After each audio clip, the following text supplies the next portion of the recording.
हमारे साथ आचार्य स्वामी अवधेशानंद गिरी जी महाराज जुड़ गए हैं। बहुत बहुत स्वागत है आचार्य जी आपका। और आपसे बेहतर सनातन धर्म को, हिंदू पद्धति को, इस जीवन शैली को, इस दर्शन को और कौन बेहतर तरीके से समझा सकता है आचार्य जी। इसलिए हिंदू कौन है और क्या हिंदू और हिंदुत्व में कोई अंतर है? देखिए, भारत की संस्कृति का अर्थ ही है हिंदू वैदिक सनातन संस्कृति, और ये अत्यंत प्राचीन संस्कृति है। जब से अंबर, अग्नि, जलवायु, निहारिका और नक्षत्र हैं, जब से पवन, प्रकाश, आकाश है, तब से ये हिंदू संस्कृति है। और कोई ये पूछे कि हिंदू और हिंदुत्व अलग है क्या, तो जैसे फल और उसका रस अलग नहीं, प्रकाश सूर्य से है, चंद्र से उसकी चांदनी है, धरती से उसकी गंध है, जैसे अग्नि से उसकी दाहकता है, जल से उसकी आर्द्रता है। तो ये जैसे वृक्ष और वृक्ष से फल अलग अलग नहीं हो सकता। वृक्ष में जो कुछ है, गोंद, छाल, छाया, वलकल, हरितिमा, गंध, सुगंध, मकरंद, पुष्प, मंजरी, तना, वृक्ष, ये सब भी तो पेड़ है। तो मैं आपसे ये कहना चाहता हूं कि जो हिंदुत्व को लेकर एक आक्रामकता और एक द्वेष और एक राजनीतिक सिद्धि के लिए एक नूतन प्रयोग किए जा रहे हैं, ये एक भ्रामक और मिथ्या प्रयोग है। इस संस्कृति का अपमान बहुत नहीं करना चाहिए। ये वह संस्कृति है जिसने दधीच को दिया है, परशुराम को दिया है। यह वह संस्कृति से शिवाजी, राणा प्रताप को दिया है। और हाँ, जैमिनी, गौतम, कणाद, पराशर और पतंजलि अथवा वशिष्ठ, विश्वामित्र के सपनों का कोई पुरुष है तो वो चंद्रगुप्त जैसे पुरुष हैं। माननीय प्रधानमंत्री नरेंद्र मोदी जी जब से इस देश में शासक बने हैं, तब से उनके भीतर एक निरंतर उपासक देखा जा रहा है।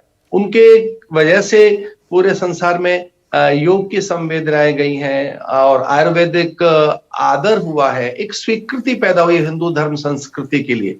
तो यह जो संस्कृति लेकिन आचार्य जी, राहुल गांधी ये कहते हैं कि हिंदू प्रेम जानता है लेकिन हिंदुत्व घृणा करता है, हिंदुत्व हिंसा सिखाता है, मारकाट करता है। देखिए, हिंदुत्व का अर्थ है way of life. Supreme court ने जो हिंदुत्व की व्याख्या की है, जरा उसे तो समझना चाहिए। सुप्रीम, माननीय उच्चतम न्यायालय ने कहा है हिंदुत्व का अर्थ है द वे ऑफ लाइफ। ये जीवन पद्धति है जिसमें हिंसा के लिए कोई स्थान नहीं है। संगच्छध्वम संवदध्वम संभो मनासि जानताम, जो दूसरे का मन रखता है, जो दूसरों के हितों की आदर करता है, अथवा जो दूसरों के सम्मान, स्वाभिमान, निजता और उनके अधिकारों के लिए सतर्क है, उसी को तो हिंदू कहते हैं। एक और बात, हिंदू ये कहता है मेरा धर्म यह है कि जिससे किसी को भी कष्ट पहुंचता है वो अधर्म है। आत्मन प्रतिकूलानि परेशान न समाचरित। हिंदू संस्कृति का जो अर्थ है वो ये कि हम दूसरों को कभी कष्ट नहीं देंगे, और दूसरों को कष्ट पहुंचाना अथवा उसके अधिकारों का हनन करना ही एक प्रकार से अधर्म है। तो हिंदू धर्म तो मानव धर्म है। हिंदू धर्म का अर्थ है विश्व बंधुत्व की बात कहता है, सर्वे भवन्तु सुखिनः की बात कहता है, आत्मसर्व भूतेषु की बात कहता है, और हाँ, विश्व उसका पूरा कुटुंब है। भारतीय संस्कृति पूरे विश्व को परिवार मानती है, और पश्चिमात्य जो प्रकृति है वह विश्व को व्यापार कहती है। अगर कोई मुझसे पूछे कि पश्चिम का जीवन दर्शन क्या है, तो पश्चिम का जो जीवन दर्शन है वह पूरे विश्व को बाजार मानता है, पदार्थ की प्रियता का दर्शन है पश्चिमात्य दर्शन। जबकि हिंदू संस्कृति का अर्थ है कि पूरे विश्व को परिवार मानती है। और परोपकार पुण्याय, दूसरे के हित की सिद्धि के लिए अन्य का आदर करना, और अन्य के दूसरों के लिए अन्न, वस्त्र, औषधि, फल अथवा विद्या, और दूसरे के लिए जो कुछ भी उसके कल्याण और उसके उत्थान के लिए हो सकता है, वह हिंदू संस्कृति में है। तो हिंदू और हिंदू संस्कृति अलग नहीं है, अथवा हिंदू और हिंदुत्व भिन्न नहीं है। कोई मुझसे पूछे कि हिंदू और उसका कोई मुझसे पूछे फल और उसका रस अलग है क्या, सूर्य उसके किरणें अलग हैं क्या, जल और उसकी आर्द्रता अलग है क्या, दीपक और उसका प्रकाश अलग है क्या, तो ऐसा कुछ नहीं है। तो ये जो अलग अलग प्रकार की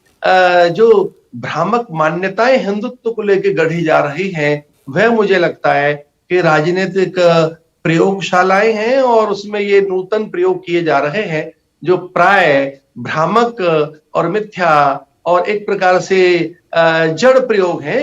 इनका लाभ होने वाला नहीं है। हिंदू को समझना होगा, हिंदू वह है जो पूरी धरती के कल्याण की कामना करता है। बिल्कुल। हिंदू वो जो पूरे विश्व को अपना परिवार मानता है, बिल्कुल, धर्म की जीत हो, अधर्म का नाश हो, ये चींटियों को हिंदू आटा धर्म खिलाता कहता है। प्राणी में सद्भावना हो, विश्व का कल्याण हो, ये हिंदू धर्म कहता है। लेकिन स्वामी जी, क्या होता है ना कि ये जो आपने कहा ना कि ये राजनीति की प्रयोगशाला है और इसमें नूतन नूतन प्रयोग हो रहे हैं, इन्हीं शब्दों को मैं आगे बढ़ाते हुए स्वामी जी, हिंदू होना और हिंदू होने पर गर्व करना, क्या ये धर्मनिरपेक्षता पर कोई खतरा है? देखिए, सबसे बड़ी बात तो यह है कि हमारे संविधान में पंथ निरपेक्षता कहा गया है। हिंदू जन्म से ये हिंदू बनाया नहीं जाता, वो किसी प्रयोग से नहीं होता है, वो किसी क्रिया और संस्कार से हिंदू नहीं होता है। हिंदू जन्म से ही है। वो जन्म का अर्थ है जैसे ही पैदा हुआ है तो वो हिंदू है। हिंदू माने जो आर्य है, सनातन है, जो सबका है, जो सबके हित के लिए, वो हिंदू है। जो सबका आदर करता है, जो कभी किसी की उपेक्षा नहीं करता, अनादर नहीं करता, जो धरती, अंबर, अग्नि, जल, वायु, निहारिका, नक्षत्रों में परमात्मा को देखता है, जो ये कहता है कि सर्वत्र है परमात्मा। परमात्मा किसी एक चौथे पांचवें आसमान पर नहीं है, वो सब जगह है। वो किसी एक दिशा में नहीं है, वो कण कण में विद्यमान है। तो जो अन्न का आदर करता है, फल का, औषधियों का, और सब में ईश्वर को देखता है, वही हिंदू है। इसे दूसरे का अनादर नहीं कर सकता हिंदू। हिंदू संस्कृति मानव संस्कृति है। नहीं, क्योंकि राहुल गांधी ये कहते हैं कि हिंदुओं की सरकार है, हिंदुत्ववादियों की ये सरकार है, हिंदुओं की सरकार नहीं है, हिंदुओं की सरकार को हटाना है। तो ये मैं समझना चाहती हूँ कि ये हिंदुओं की सरकार क्या है, ये हिंदुत्ववादियों की सरकार क्या है? देखिए, आदरणीय राहुल गांधी जी के ऊपर तो मैं कोई टिप्पणी इसलिए नहीं करना चाहता कि उनको एक अध्ययन करने की आवश्यकता है, और वो इस बात पर जरूर अध्ययन करें कि मैं उनसे ये कहना चाहूंगा कि फल और उसका रस अलग है क्या? मैं पूछूं, प्रकाश अलग है क्या सूर्य से? सूर्य और प्रकाश दोनों एक है। तो हिंदू और हिंदुत्व तो एक है। फल और जैसे रस उसका एक है, जल और उसका गीलापन एक है, अग्नि और उसकी दाहकता एक है, जैसे अंबर और उसकी व्यापकता एक है, जैसे धरती और उसकी गंध एक है, वैसे ही हिंदू और हिंदुत्व एक है। हिंदू सरकार होने का मतलब है सबको साथ लेके चलना, जहां सभी का आदर है।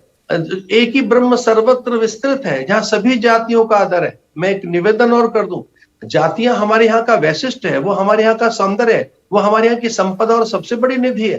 तो जो हिंदू होने का अर्थ है, जो भिन्न भिन्न जातियां हैं, मत पंथ और संप्रदाय हैं, अनेकता में एकता का जो भाव है वो हिंदू का छोटा भाव सा है। जवाब बहुत संक्षेप में मैं स्वामी जी आपसे चाहती हूं, उसके बाद फिर अपने बातचीत को विराम देंगे। प्रधानमंत्री नरेंद्र मोदी हिंदूवादी हैं या हिंदुत्ववादी हैं? देखिए, वो हिंदुत्ववादी दोनों हैं, वो मानवतावादी हैं। जब से नरेंद्र मोदी इस देश के शासक बने हैं, तब से योग को मान्यता मिली है, कुंभ को मान्यता मिली है, पूरे संसार में आयुर्वेद को मान्यता मिली है, पूरे संसार में भारतीय विचार के प्रति स्वीकृति पैदा हुई है। जब से हिंदू नेता के रूप में वो स्वीकार किए गए, तब से विश्व में हिंदुत्व का आदर बढ़ा है। और वो केवल हिंदू नेता ही नहीं है, वो सबके नेता हैं, वो पूरे विश्व के नेता हैं। आज संसार भर के अग्रणी नेताओं में कोई शीर्षस्थ और शिखरस्थ है, तो अत्यंत चर्चित और लोकप्रिय है पूरे विश्व में, जिसकी मान्यता और स्वीकृति है जिस व्यक्तित्व के लिए, उनका नाम है आदरणीय नरेंद्र भाई मोदी जी। वो एक सच्चे उपासक हैं, एक सच्चे शासक हैं। उन जैसा विलक्षण कोई प्रशासक नहीं है। उनके चिंतन की शुद्धता, चरित्र की उच्चता, आचरण की पारदर्शिता पर पूरा विश्व गौरवान्वित होता है। इसलिए मैं कहना चाहूंगा वो विश्व के नेता हैं, अकेले एकमात्र हिंदुओं के नेता नहीं है। बिल्कुल, आप सही कह रहे हैं स्वामी जी। अपनी संस्कृति पर गौरव करना और उस संस्कृति की विरासत को विकास के साथ जोड़ना, अगर ये हिंदुत्व है तो राहुल गांधी ये समझें कि हिंदू और हिंदुत्व के बीच में कोई भेद नहीं है। ये आज स्वामी अवधेशानंद गिरी जी महाराज इंडिया टीवी पर कह रहे हैं। बहुत बहुत धन्यवाद स्वामी जी हमें समय देने के लिए। इंडिया टीवी हर वक्त हर जगह डाउनलोड करने के लिए सर्च करें India TV news Google play store या ऐप स्टोर पर।